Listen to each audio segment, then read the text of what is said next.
Good afternoon, everybody. I just concluded a productive discussion with leaders of both parties in Congress. This was one of a series of regular meetings that I called for in the State of the Union because I think it's important for us to come together and speak frankly about the challenges we face and to work through areas where we don't agree, hopefully find some areas where we do. Our conversation today focused on an issue that's being discussed every day at kitchen tables across this country, and that's how do we create jobs that people need to support their families. I believe that starts with doing everything we can to support small businesses. These are the stores, the restaurants, the startups, and other companies that create 2 out of every 3 new jobs in this country, and they grow into the big businesses that transform industries here in America and around the world. But we know that many of these businesses still can't get the loans and the capital they need to keep their doors open and hire new workers. That's why we've proposed steps to get them that help. Eliminating capital gains taxes on investments, making it easier for small lenders to support small businesses, expanding successful SBA programs to help these businesses access the capital that they need.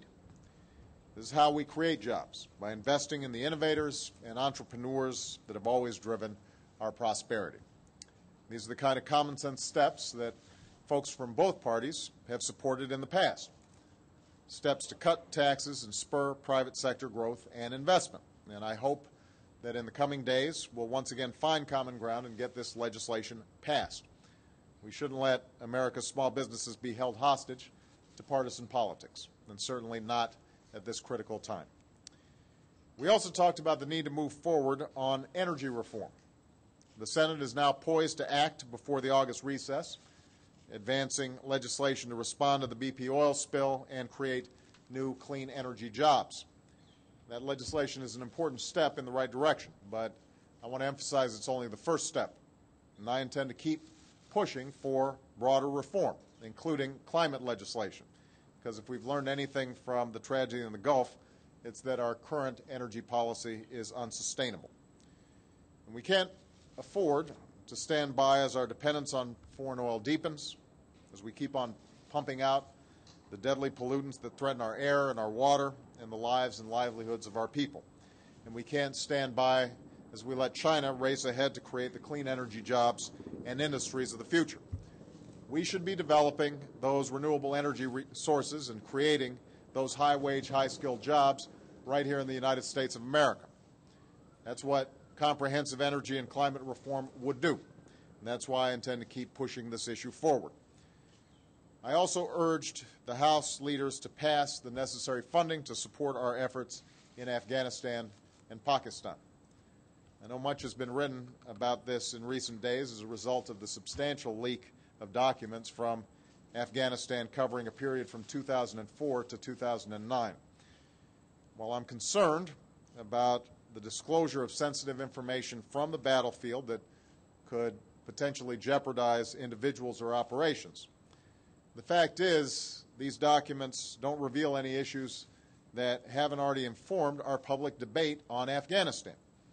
Indeed, they point to the same challenges that led me to conduct an extensive review of our policy last fall. So let me underscore what I've said many times. For 7 years, we failed to implement a strategy adequate to the challenge in this region, the region from which the 9/11 attacks were waged and other attacks against the United States and our friends and allies have been planned. That's why we've substantially increased our commitment there, insisted upon greater accountability from our partners in Afghanistan and Pakistan, developed a new strategy that can work, and put in place a team, including one of our finest generals, to execute that plan. Now we have to see that strategy through. And as I told the leaders, I hope the House will act today to join the Senate, which voted unanimously in favor of this funding, to ensure that our troops have the resources they need and that we're able to do what's necessary for our national security. Finally, during our meeting today, I urged Senator McConnell and others in the Senate to work with us to fill the vacancies that continue to plague our judiciary. Right now, we've got nominees who've been waiting up to 8 months to be confirmed as judges.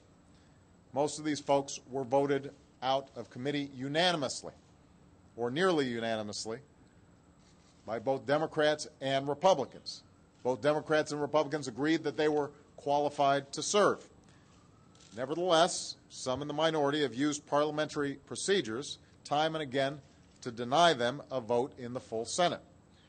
Now, if we want our judicial system to work, if we want to deliver justice in our courts, then we need just judges on our benches. And I hope that in the coming months we'll be able to work together to ensure a timelier process in the Senate. Now, we don't have many days left before Congress is out for the year, and everyone understands that we're less than 100 days from an election. It's during this time that the noise and the chatter about who's up in the polls and which party's ahead threatens to drown out just about everything else. But the folks we serve, who sent us here to serve, they sent us here for a reason. They sent us here to listen to their voices. They sent us here to represent their interests, not our own. They sent us here to lead. And I hope that in the coming months we'll do everything in our power to live up to that responsibility. Thanks very much.